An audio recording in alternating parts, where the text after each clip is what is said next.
I had to stop calling myself the orphan who got lucky, the foster kid who got lucky, and start calling myself a son of God with purpose, a son of God who was predestined. That renaming didn't just change my confidence, it changed my posture. It changed how I showed up in rooms, how I led, how I prayed. Revelation 2:17 says, "To the one who is victorious, I will give a white stone with a new name written on it." It's your move. Write down the false name your scars have given you. Then rename it with the truth of who God says you are. Are you ready to unlock growth, build resilience, and confidently take the next step in leadership, career, and faith? Welcome to The Next Move. I'm Orvin Kimbrough, a CEO, author, and leader with a passion for helping people and organizations thrive. My journey from foster care to CEO has fueled my mission to help professionals scale their confidence, leadership, and influence through mindset shifts, expanded networks, and bold action. Each week, I'll share reflections ripped straight from my blog to inspire and empower you with actionable insights. Let's get started and make your next move your best move. What if the very scars you've been hiding, the ones you wish you could erase, are actually the key to your calling? Folks, I know it sounds backwards, but stick with me. Those scars you carry from failure, from loss, from rejection, well, they're not your shame. They're your strategy. And if you lean into faith, they can become the foundation of your progress. Today, I want to show you how. Welcome back to The Next Move, the podcast where we explore faith, leadership, and personal growth to help you take your next step with purpose and confidence. Folks, I'm your host, Orvin Kimbrough, and I'm so grateful you're here because today's message is personal. It's about how faith can transform the parts of your story you thought were over and show you that what once hurt you can actually heal you, and what once broke you can actually build you. Let me be real with you. I've carried scars most of my life. Some you can see visibly, but most you can't. They're the scars of foster care, the scars of rejection, the scars of abuse, the scars of loss, the scars that whisper you don't belong. For years, I believed those scars disqualified me, that they made me less than, that they'd always be a reminder of where I came from, not where I was going. But here's what I've learned. Those scars didn't disqualify me, they prepared me. They didn't strip me of purpose, they shaped me for it. Did you catch that?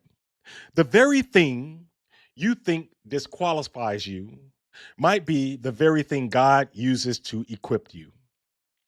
That realization is what gave birth to the 3R method: reframe, reclaim, rename. It's not just a professional framework, it's a faith framework. It's about how you rise from the ashes with purpose and perspective.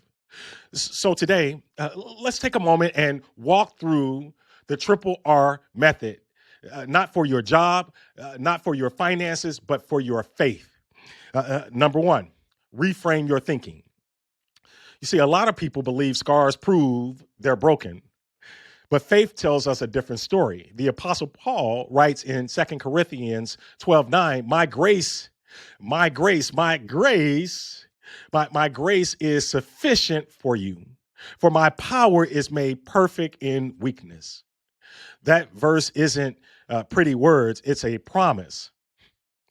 It's a promise. Your scars aren't proof of disqualification. They're evidence of survival. They're evidence of grace. When I look back on my life, losing my mother, growing up in foster care, facing rejection, facing abuse, I don't see pain anymore. I see preparation. Pain became purpose. Wounds became wisdom. Scars became strategy. It's your move. It's your move. It's your move. Write down one scar you carry, whether it's emotional, it's physical, it's spiritual, it's whatever. Then reframe it. This doesn't prove I'm broken. This proves I've survived because every scar is proof that grace won. Ooh, I hope you caught that. Number two, reclaim your personal agency. Here's the thing about scars. They can make you feel powerless. Like life just happened to you, but reclaiming means refusing to let scars write the final chapter. When I stepped into leadership, I brought my scars with me. I didn't hide them.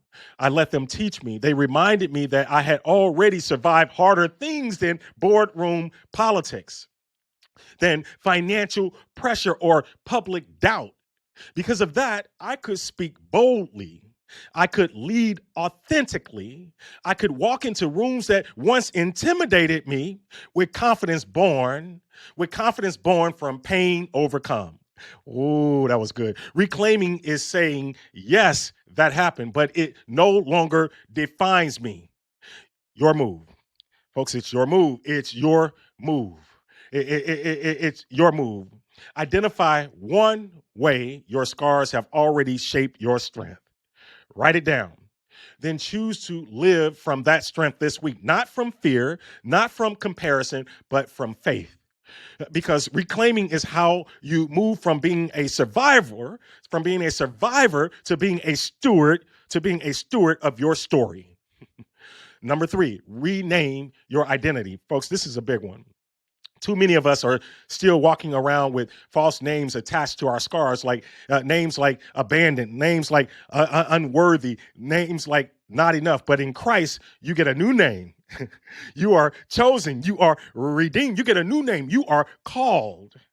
I had to stop calling myself the orphan who got lucky, the foster kid who got lucky, and start calling myself a son of God with purpose, a son of God who was predestined.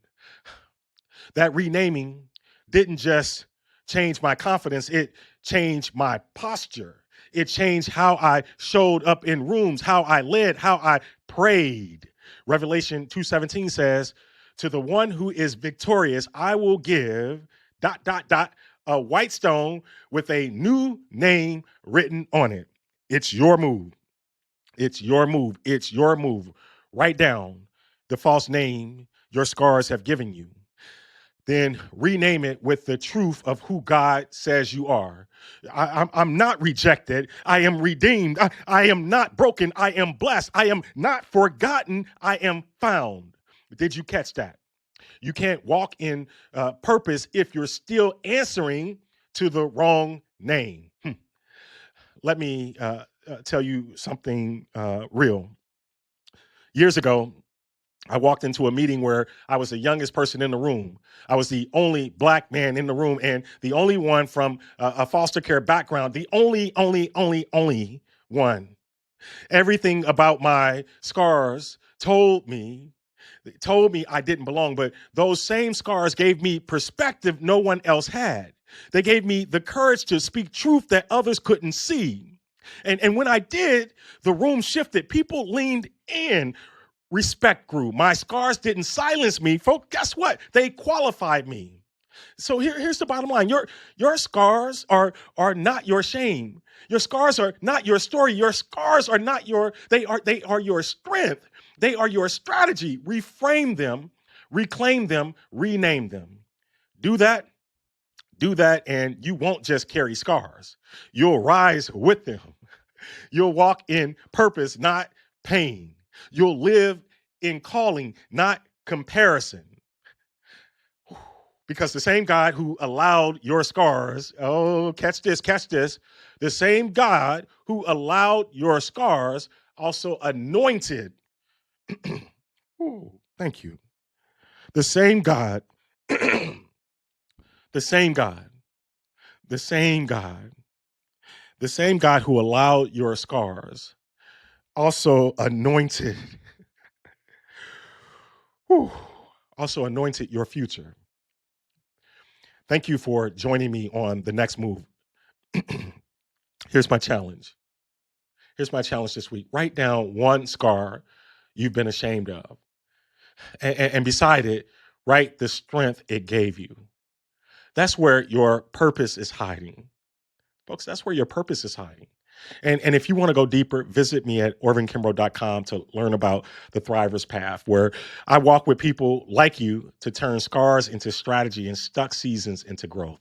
Until next time, remember, your scars don't disqualify you. They equip you. Your scars don't limit you. They launch you. Your scars don't define you. They refine you. Walk in that truth and rise with your scars. Make today great. Thank you for tuning in to The Next Move. I hope today's reflection inspired you to take the next step in your leadership, career, or faith journey. If this episode resonated with you, share it with someone who might need a little encouragement this week. Don't forget to subscribe so you never miss an episode. And if you'd like more reflections or resources, visit orvinkimbrough.com or theaccidentalbanker.com. Until next time, remember, every step you take brings you closer to thriving. Let's keep moving forward together.